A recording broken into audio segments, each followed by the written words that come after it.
From Ballen Studios and Wondery, I'm Mr. Ballen, and this is Mr. Ballen's Medical Mysteries, where every week we will explore a new, baffling mystery originating from the one place we all can't escape, our own bodies. If you like today's story, please go to the Follow Button's college graduation, and right when they're about to receive their diploma, stand up and make a scene where you scream out that they cheated on all of their exams.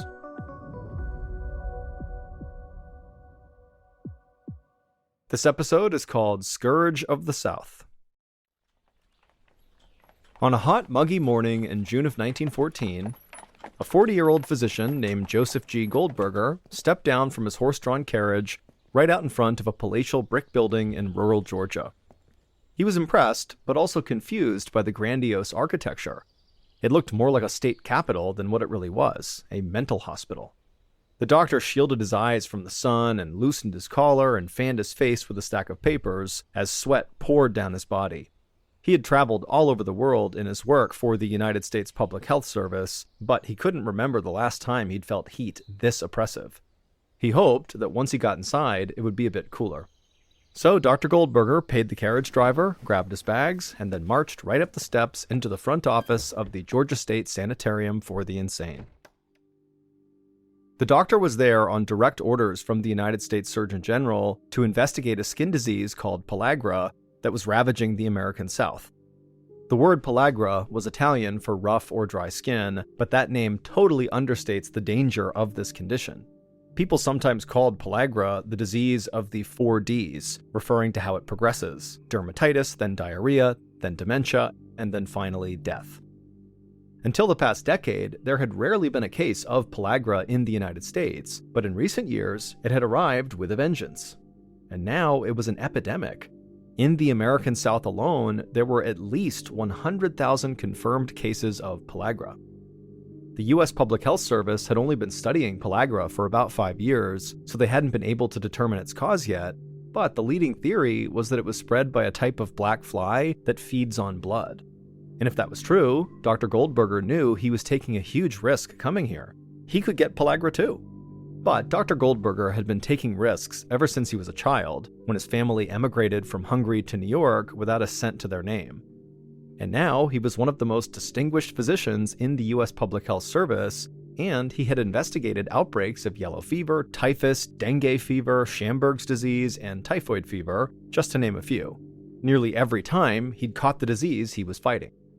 But Dr. Goldberger was a man on a mission. He had to know why there was such a concentration of pellagra cases at places where people lived in large groups, like old age homes, prisons, orphanages, and mental asylums. He decided to start his research at this sanitarium in Georgia, one of the largest mental hospitals in the world with over 3,000 patients, many of which had pellagra. Once the doctor entered the vaulted 4-story entrance hall, he shook hands with the head nurse and explained his plan. He wanted to interview the most advanced pellagra patients first, since they had the most symptoms to study. The nurse led Dr. Goldberger out of the main building, around a fountain, and down a tree-lined road to a 3-story building. She explained that the sanitarium was segregated by gender and race. She was taking him to where the white male patients were kept. They were some of their worst pellagra cases. The doctor followed as she led the way up some stairs and then down a long hallway lined with doors. Moans and babbling voices echoed off the stone walls. Dr. Goldberger glanced through the circular windows on each door as they passed. Patients were crowded several to a room, often with widely differing conditions, from alcoholics to senile old men to people suffering violent psychotic episodes. Some of the patients were there voluntarily, but others were basically prisoners who had been brought against their will. Dr. Goldberger had seen plenty of human suffering throughout his career, but the misery of these men was still hard to witness. Eventually, they stopped at a heavy wooden door. The nurse removed a key from her ring, then unlocked the door and held it open for the doctor. Inside the cramped, low-ceiling room, a tired-looking man sat on a narrow cot. The nurse said he was a local cotton farmer named Henry, and he had one of the worst cases of pellagra at the hospital. Dr. Goldberger flinched at the sharp smell of sweat and body odor inside of the room, and also at the farmer's appearance. His appearance reminded the doctor of medical photos he'd seen of leper colonies in India. The farmer's neck, hands, forearms, and feet were crusted over in this splotchy black mass. As the doctor stepped closer, he could see that the blackness was caused by scabbed-over blood from popped sores. The room was hot and stuffy. The only ventilation was a small window on the far wall. If pellagra was contagious, this was a terrible place to visit an infected patient. But Dr. Goldberger was determined to get to the bottom of this, so he braced himself for the danger ahead and then confidently walked over to the farmer and shook the man's hand. Dr. Goldberger said hello to Henry and asked to hear his story. Henry nodded and then told the doctor that he had admitted himself to the sanitarium a few months ago. At first, Henry thought the rash on his body was just a sunburn, but the rash had continued to spread even when he was out of the sun, and then when the strange, prickly feeling spread to his mouth, he realized this had to be something worse than just a sunburn. He was worried about his wife and his kids catching whatever he had, so he had come here. And this wasn't all. Henry now suffered from near constant diarrhea. He couldn't sleep much or taste food, and his motor skills were deteriorating. He sighed and said he knew there wasn't anything to be done. The staff had told him that since the cause of pellagra still was not known, that meant there weren't any proven treatments. There was very little they could do to help him. Dr. Goldberger asked Henry to stand up so he could examine him. But when the farmer tried to get up, his legs were so shaky he had to immediately sit back down. Dr. Goldberger was shocked to see firsthand what this disease could do to the human body in just a few months. Henry slowly raised his head to look at the doctor. His eyes had trouble focusing, and he spoke in a cracked voice as he explained his situation. His wife was too busy with their kids to actually manage the farm, and so every day Henry was here at the sanitarium was another day they were not able to tend to their crops. And if he was gone much longer, they would lose everything. Dr. Goldberger stared back at Henry and promised him that he would not stop until he discovered what caused his illness. After leaving Henry's room, Dr. Goldberger followed the nurse on a tour of the rest of the sanitarium. He interviewed dozens of men and women of different ages and races. Each case was tragic in its own way. Pellagra was relentless once it took hold. Seeing children covered in painful sores broke Dr. Goldberger's heart. It seemed like there was nothing anybody could do to help them. But what puzzled Dr. Goldberger the most was just how erratic this disease was. It didn't make sense to him why the pellagra hadn't spread further. In these hot, unventilated buildings, he would have thought entire wards would have caught it by now if it was contagious, but only a fraction of the residents were sick. That night, as Dr. Goldberger went over his notes in his room, he realized that the next step was to interview the staff, all 293 of them. The following morning, Dr. Goldberger was given a vacant office to conduct his interviews. He made sure the survey he would give each staff member was very thorough: how long each person had worked at the sanitarium, which ward they were stationed in, what their interactions had been with every patient, as well as everything about their daily routine. One after another, the staff came in, introduced themselves, and patiently answered every question, and all of them were smiling and very helpful. And for some reason, something just didn't seem right to Dr. Goldberger. An hour into the process, it struck him. None of the staff were sick in the slightest. These were people who worked in buildings full of patients with pellagra, yet none of them showed even a single symptom of having caught the disease. This made Dr. Goldberger wonder, was pellagra really contagious? The prevailing medical theory was that pellagra was an infectious bacteria carried by insects that spread the disease with their bites. If that theory was right, then why were these insects only infecting patients and not the staff? Black flies looking for blood will bite anyone. Dr. Goldberger suspected that something else besides black flies must be causing this disease. In fact, he wondered if pellagra was really an infectious disease at all. He almost laughed out loud with relief. This might be the first time in his career of fighting epidemics that he himself did not get sick. And so if this theory Dr. Goldberger was thinking about was correct, then it was totally useless to make people sick with pellagra stay in isolation. The much more important task was trying to figure out what was causing the pellagra in all these people. Thankfully, the hospital had a telephone. Once Dr. Goldberger wrapped up his interviews with the staff, he called the Surgeon General and received permission to continue his investigation. Dr. Goldberger wanted to inspect another hotbed of pellagra outbreaks, this time at an orphanage in Jackson, Mississippi. And as Dr. Goldberger headed to his room to pack, one of the nurses pulled him aside. She said she had bad news. Henry, the local cotton farmer, had just been found dead inside of his room.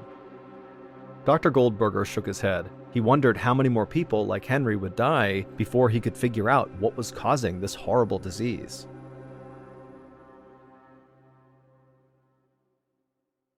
Two days later, Dr. Goldberger hurried toward the entrance of the Methodist Orphan Asylum in Jackson, Mississippi, hoping to get out of the blinding sun.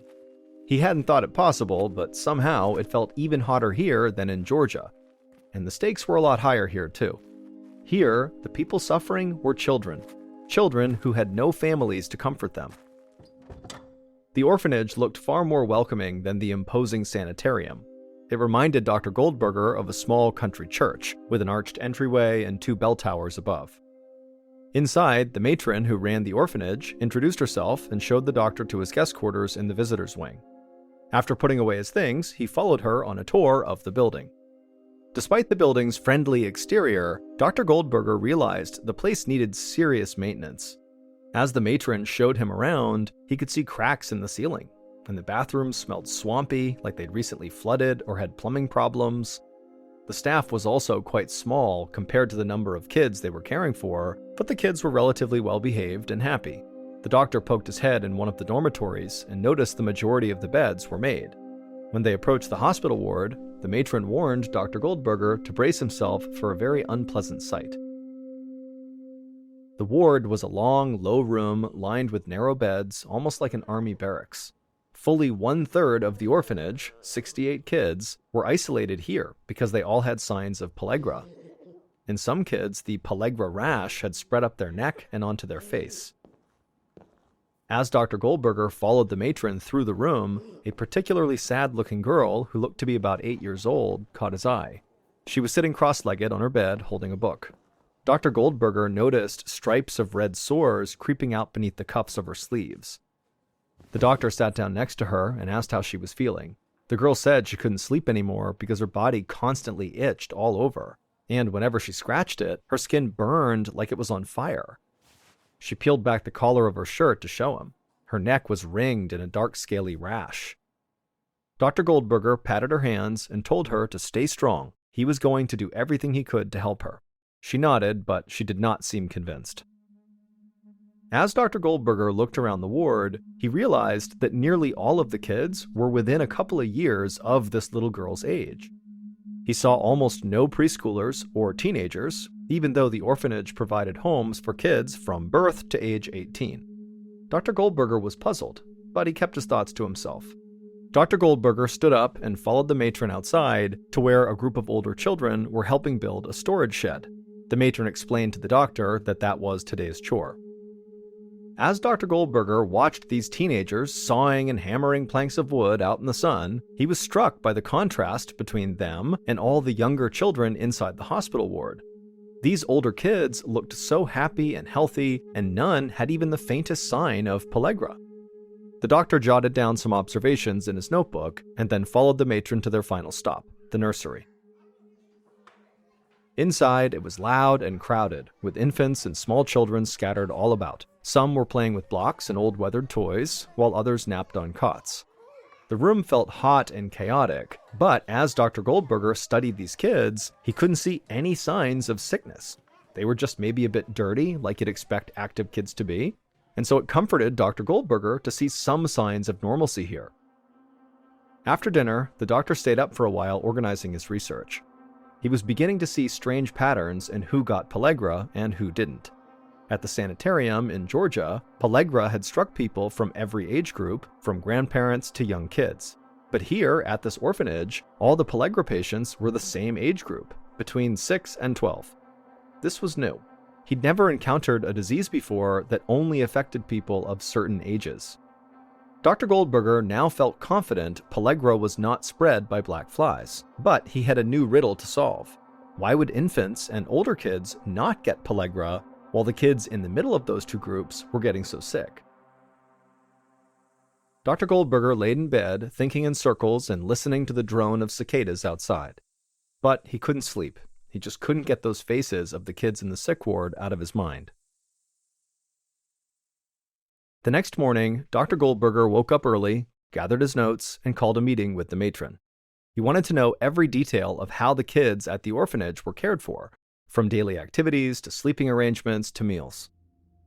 The matron explained that they tried to make the kids' lives as normal as possible, but it had grown more difficult in recent years because of cutbacks to the orphanage's funding. The staff had been forced to ration the more expensive foods. For instance, now only the youngest kids were given milk because it was essential to their growth, while all the other kids went without it. The staff had also begun assigning chores to the older kids. The orphanage needed constant repairs, but because of these cutbacks, they could no longer afford to hire outside help. And so in exchange for their labor, the older kids were given bigger and better meals, including meat and vegetables, at least once a week. By comparison, the kids in the middle, between ages 6 and 12, ate mostly cornmeal with molasses. On rare occasions, they got whatever low-quality meat the orphanage could scrounge up. They got almost no milk or vegetables at all. Dr. Goldberger was stunned. The kids in the 6 to 12 group were not getting enough to eat, and they were overwhelmingly the ones getting pellagra. Of course, he knew that a bad diet could lead to health complications, but it didn't make sense that it would cause something as horrible as pellagra. The doctor then asked the matron if there were any kids in the 6 to 12-year-old age range who showed no signs of pellagra. Unfortunately, almost all of the kids in that middle age group had at least some symptoms of pellagra. But then she smiled and said actually there were a few kids in that age group who were totally healthy. They were 3 troublemaking 12-year-olds named Charlie, Henry, and Frank. That was not what Dr. Goldberger wanted to hear. If some of the kids eating this terrible diet were not getting the disease, then food had nothing to do with who got sick. The matron led the doctor outside to a courtyard where the 3 troublemaking boys were running around playing tag. None of them looked sick at all, even though they lived in a facility full of kids their age ravaged by disease. So what made these 3 special? Dr. Goldberger walked up to the 3 kids and asked how they'd been feeling lately. The boys looked at each other, confused by the question, then shrugged and ran off to continue their game. The doctor smiled. Disinterest was a normal reaction for happy, distracted kids. They clearly were not worried about their health. So the doctor thanked the matron and then headed back to his room, wondering if Charlie, Henry, and Frank held some secret to avoiding pellagra, and if they did, he desperately needed to know what it was. Dr. Goldberger stayed up late that night trying to solve the riddle of the 3 healthy boys. He combed through all the existing research on pellagra, searching for an answer for why they were not getting sick. He got so lost in thought that when he finally looked up, it was almost midnight. He decided a little breath of cool night air might help him sleep easier, so he got up and left the room. But just as he closed the door and stepped into the hallway, Dr. Goldberger heard hushed voices. In the otherwise silent orphanage, the sound echoed. He held his breath and listened. There they were again, whispers and then footsteps. The doctor tiptoed towards where the noise was coming from, and he peered around the corner just in time to see the doors to the cafeteria's kitchen swinging shut. The doctor crept along the hallway to the cafeteria entrance, and when he got there, he put his ear up to the door, and he could hear inside the cafeteria cupboards opening and excited voices muttering. The doctor peeked through the gap between the double doors, and he stifled a laugh. The 3 boys from earlier, Charlie, Henry, and Frank, were raiding the pantry. Dr. Goldberger was tempted to leave them be, but he realized that whatever they were eating might explain why they had not caught pellagra. So he slipped into the kitchen and cleared his throat. The boys instantly spun around, embarrassed looks all over their faces. They'd been caught red-handed, and there was no hiding it. But Dr. Goldberger immediately assured them that they were not in trouble. In fact, he said, they could actually be a big help to him. All he needed to know was what they were eating. If they told him, he'd go back to his room, and this could be their little secret. The boys exchanged confused glances, and then nodded to each other. They went to the pantry and pulled out the food they'd been stealing. A few peaches, a handful of peanuts, and some leftover chicken. Dr. Goldberger smiled, and then, in a conspiratorial whisper, asked them if they'd done this before. The boys' faces went red, and they looked down at their feet, and then one of them quietly admitted that yes, they had. Dr. Goldberger felt a surge of excitement. He thanked the boys for their honesty, then left them to their midnight snack.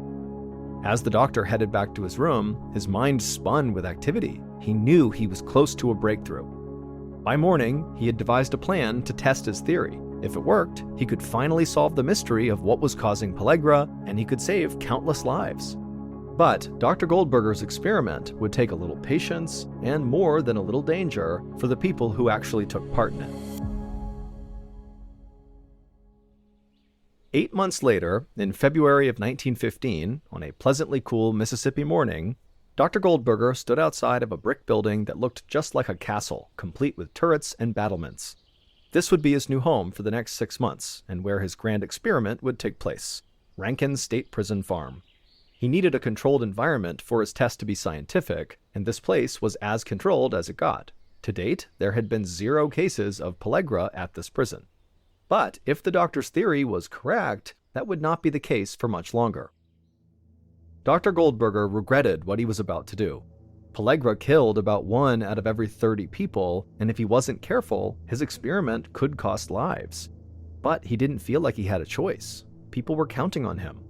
Already, dozens of his patients at the sanitarium and orphanage had died, and the pellagra outbreaks at those locations were not showing any signs of slowing down.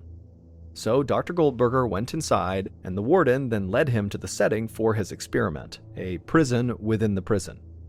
It was a private, newly built barracks with barred cells, a cafeteria, and a small screened-in yard. Throughout the experiment, the inmates here would have no contact with the rest of the prison population, so there could be no contamination. In exchange for agreeing to be a human guinea pig for 6 months, the 11 prisoners in the experiment would be given full pardons, $5, and a new suit. The warden then gave his sign to his staff, and the prisoners were brought in.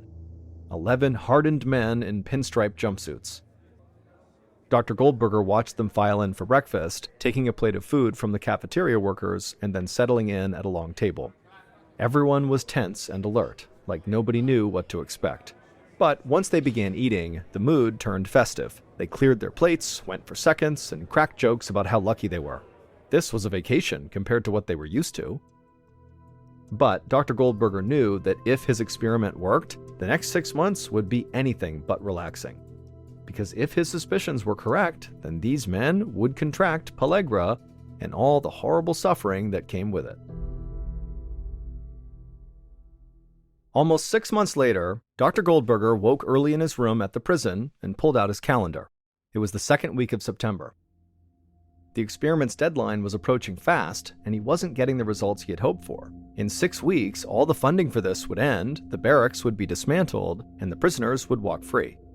But there really was nothing Dr. Goldberger could do to make things move faster. The experiment had to move at its own pace.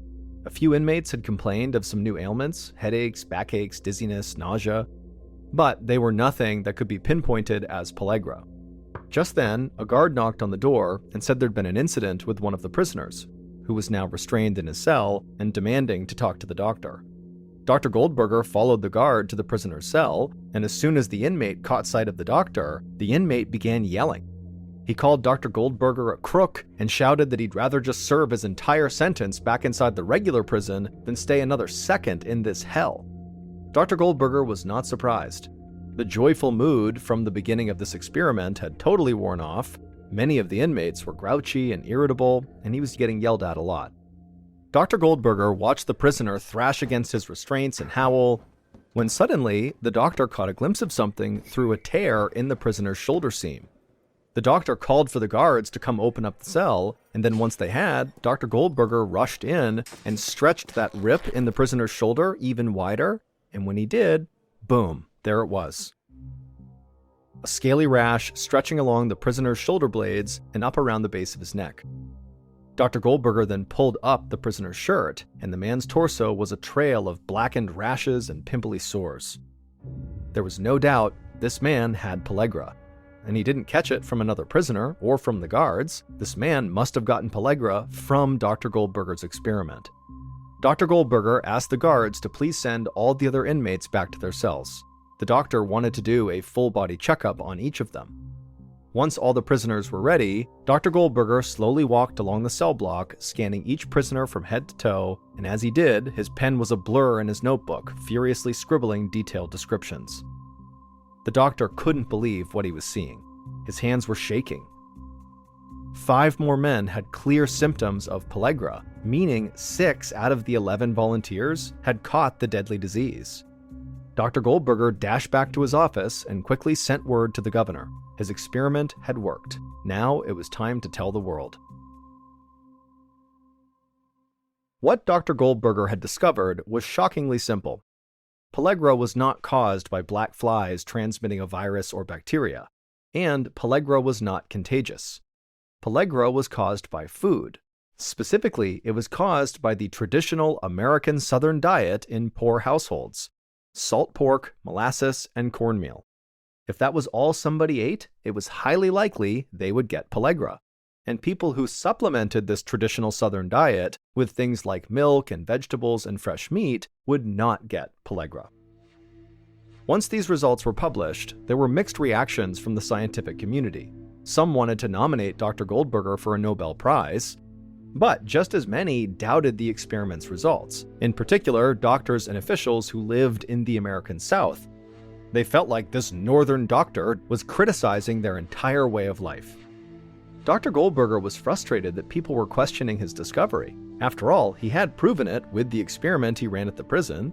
The prisoners who had volunteered to be a part of it had followed a strict diet of biscuits, gravy, cornbread, grits, rice, syrup, collard greens, and yams.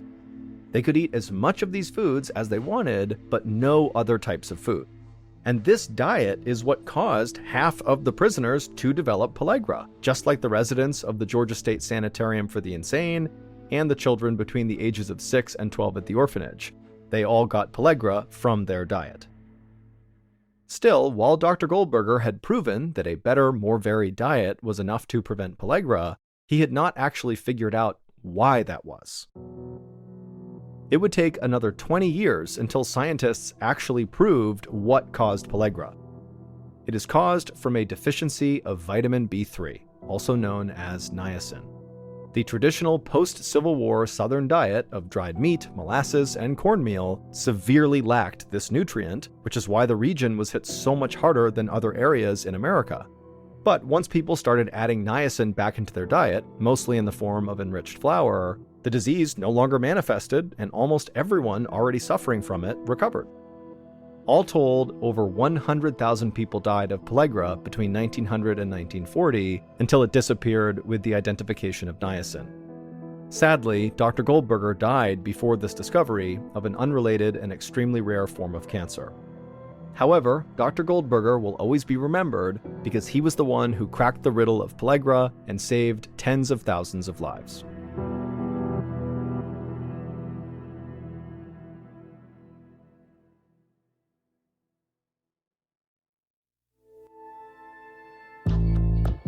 From Ballen Studios and Wondery, this is MrBallen's Medical Mysteries, hosted by me, Mr. Ballen.